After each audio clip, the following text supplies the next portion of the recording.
Hey everyone, welcome back to another Godzilla Battleline video, and today we just got the Notice of Balance adjustments for the next season. And not a lot to go over, but some significant boosts nonetheless. So, earlier this week, I want to say this past weekend, whenever the second half of the Batra event went live, a lot of these actually got implemented and then reversed because it was a little too early. So, it says increase the Anguirus cost to 4.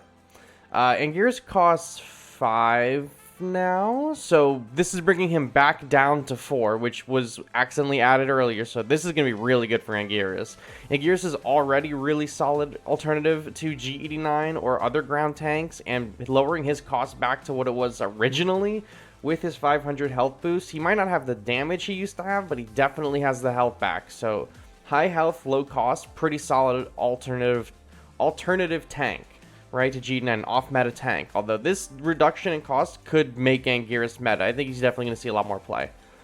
Energy base was reduced back to 5 cost. I don't know why they put it to 6. It didn't really change anything. It just made people stop using it. So they want people to use units, so they reduce it back to its original cost. Energy supply base is going to see more play now. Gigan, 1972, they increased the HP for Gigan. This is going to give him a lot more survivability. We're going to have to wait and see if this actually in practice makes him any better or not. In my opinion, units like Gigan and Bomber that go just for one particular kind of unit without being able to defend themselves really don't need to see a lot of play because they're going to get clapped before they go to wherever they need to go. But Gigan having more HP could make him a viable distraction. Now, if they lowered his energy cost as well, maybe to 4, then I think Gigan would see a ton of play. But just increasing his HP, I think we're going to have to wait and see what happens with that.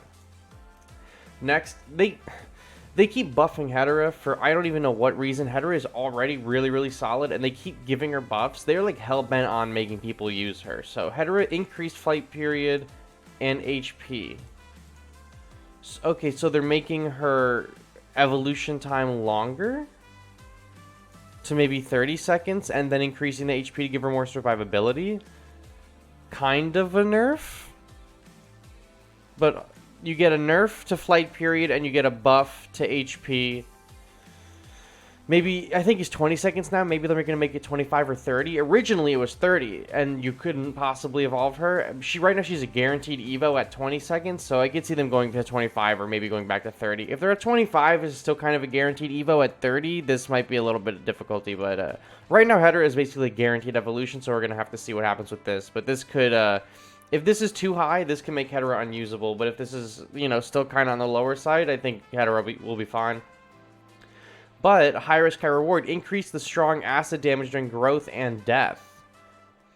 So I'm guessing this is the acid damage that the Hedorah flight form spews from underneath it. And this is the acid that goes onto the ground when Hedorah dies. That is something that we've been asking to get a buff for a really long time. The Hedorah acid abilities are, in theory, really strong, but they just never get any time to shine because they do no damage. So I'm hoping that this gets maybe like a 20-point adjustment up or like a 30-point adjustment up, at least for the mature form, right? And then the flying form could do like a little bit of damage, right? But the Hedorah mature form definitely needs to be doing a ton of damage on death. That's going to be super powerful if it gets like a big enough buff, like a 20 more damage than normal, like 30 more damage than normal, that's gonna be a really strong ability. But like only like 5 or 6 more, not gonna really do too much. And then they just say that this is all for the adjustments. They're gonna continue to make adjustments based on what people say and the response to the usage of units. So if you really want to see a unit get buffed, don't use it, because they go by unit buffing by who uses them or not, and then unit nerfing by how much they're being used. And then on the 27th, don't forget that there is the Battleline Summit. They're going to introduce a new battle piece on Sunday. This is going to be the March piece. I think it's going to be Goji Earth, but it could be anything. And then they're planning to announce future plans for the anniversary of the release and look forward to all that. So, what do you think of the new nerfs and buffs? I mean, really, everyone has been buffed except for Hedorah Flight Form, which got a nerf to increase flight period. But listen, either way, I'm happy they keep buffing Hedorah. I'll keep using Hedorah, so not a worry to me. Mine's at level 30, so let me know what you guys all think down below. I'm losing my mouse cursor over here. And I'll catch you all on the next one. Bye-bye.